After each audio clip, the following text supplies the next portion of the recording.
Namaste, everybody. It's Drew Makita from Feel Awesomer with another installment of using positive psychology to navigate life's shitstorms like we're in right now. I'm here with Lucy. Today's topic is going to be human connection. Wow, I cannot remember a time of more isolation for everybody than right now. It is wild how we have to be isolated in order to protect and keep things healthy and safe for everybody. But from a mental health standpoint, when these quarantines first started coming up and stay-at-home orders were given, I was incredibly concerned about the mental health of people. And in our small county here of Summit in Colorado, unfortunately, we've had 2 tragic suicides in the last couple of weeks, and that's heartbreaking and devastating. But what's going on with a lot of people is we've lost our ability to really connect and genuinely be with each other face to face. And that, for an already lonely, sad, hurt, anxious, depressed person, might be too much to handle. So what already felt like an isolating world became a literally, actually, totally enforced isolated existence. And that has serious consequences. So as a person that loves to have friends over and make chili and sit around the bonfire and go to concerts with 30,000 people or Browns games, I feel lonely and disconnected from people. But that doesn't mean that there's not ways that we can't get creative and clever on this. Biologically, there's a lot that happens when we're connecting with people. And the feelings that we get when we hug our mom or our dad or our best friends or whoever it might be, grandma, grandpa, there's something chemically that happens and we release really positive chemicals, dopamine, serotonin, oxytocin, and these things really can help our mental health and help us feel better, reduce anxiety, isolation, stress, whatever it might be. So what we've got to look at right now is ways that we can still form these connections instead of just isolating. And I know a lot of people are probably doing a great job with this, and I am the last person probably to talk about technology use because I always have to lean on my students, clients, friends, whoever it is, to help me with my ability to do anything techie. And I think about Zoom. I didn't know what Zoom was until we were on this lockdown.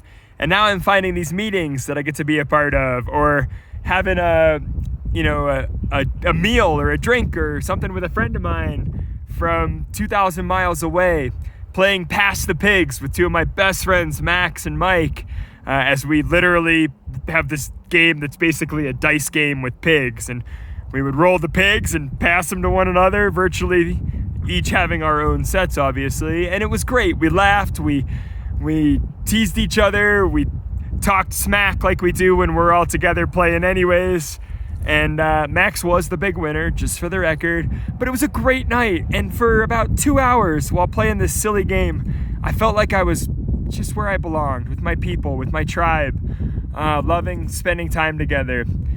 I've had so many opportunities to connect with people via video that I've never had, and as a professor who loves being in the classroom, I miss being in the class, but I've had some incredible opportunities to connect with students via our WebEx, which is basically Zoom for the college, and that's great. But it's okay to be missing people, and it's okay to be lacking. I would tell you, reach out and tell those people. Right now, I miss my mom, dad, and sister so much, and I just want to see them and be sitting there with my brother-in-law and sister having a dinner out on my parents' patio with all 5 of our dogs running around like mad. I want that so much. And it's okay to miss these things. But I tell you, appreciate it. Remember this. When we are able to move around more and socialize more, remember, value it. Be grateful for what we have with somebody.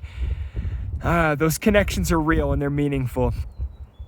When you're trying to figure out ways to connect, I would encourage you, make them as close to what you miss as possible. I'm listening to a band right now in my headphones called Oysterhead. The last concert that I saw before the quarantine was Oysterhead with so many of my great friends. We took a party bus and we had so much fun. we need to relive stuff like that. Put on a concert together. Say 1, 2, 3, and then start the show or start an album or playlist that one of you created, and sit around and talk and enjoy that time together so that we're not isolating as much as we have to physically. Maybe we're still emotionally connecting and not emotionally and physically isolating. Look for those opportunities. When you think of somebody, text them. I'm thinking about my friend Mike Massey right now that used to come out every Thanksgiving, and we had so much fun on this trail. We're right by where we hike around and have fun and go for a late night Thanksgiving hike.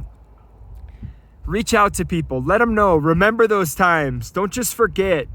Cry together. Laugh together. Be angry together. Be grateful together. Whatever you're feeling, do it with those people whenever you can. I know it feels distant and isolating and vacant, but reach out whenever you can. And also, if you're craving or needing physical connection and you're feeling like you're going to hurt yourself, there's suicide hotlines, and I'll be sure to post those numbers below this video. Reach out. Call anybody in your life and connect. Just say, hi, I'm thinking about you. I love you. I miss you.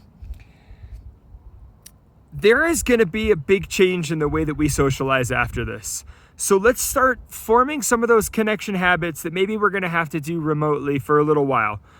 As far as connecting and seeing each other in public goes, be kind to one another. Be respectful that, hey, we're all a little paranoid right now. Everyone's a little worried and maybe acting irrational. So be sure to give people space, respect the boundaries that they need, talk through what you think is appropriate and what's acceptable. And whoever's the most protective and reluctant, go to their standards. If everybody feels like they need to be wearing masks when you're together, do it to make that person feel comfortable.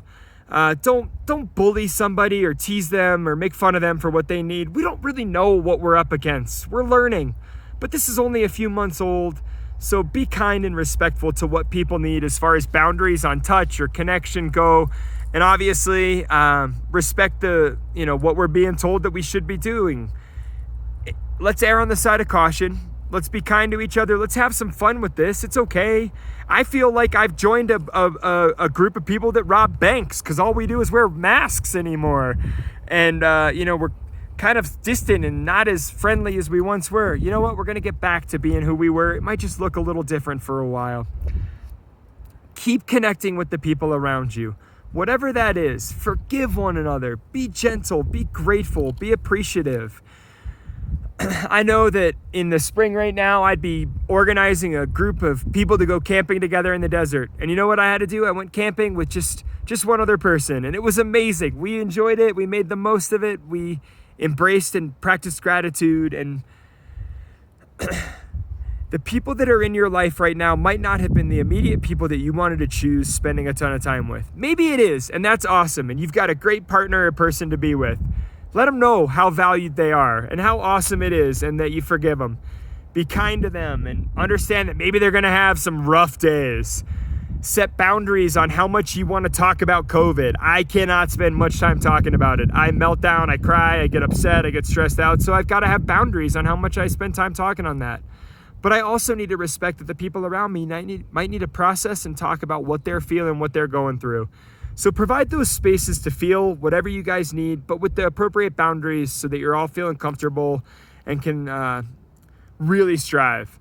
One fun thing I would tell you to do is make dinner over the phone with somebody. Set up a Zoom or Skype or whatever it is you kids out there are using these days that I don't know what it is. But make spaghetti and meatballs together. Mac and cheese, ramen, who cares? Maybe you make a dish that makes you think of one another, or a batch of cookies, and then sit there and enjoy and eat those cookies and think about who you wish was there.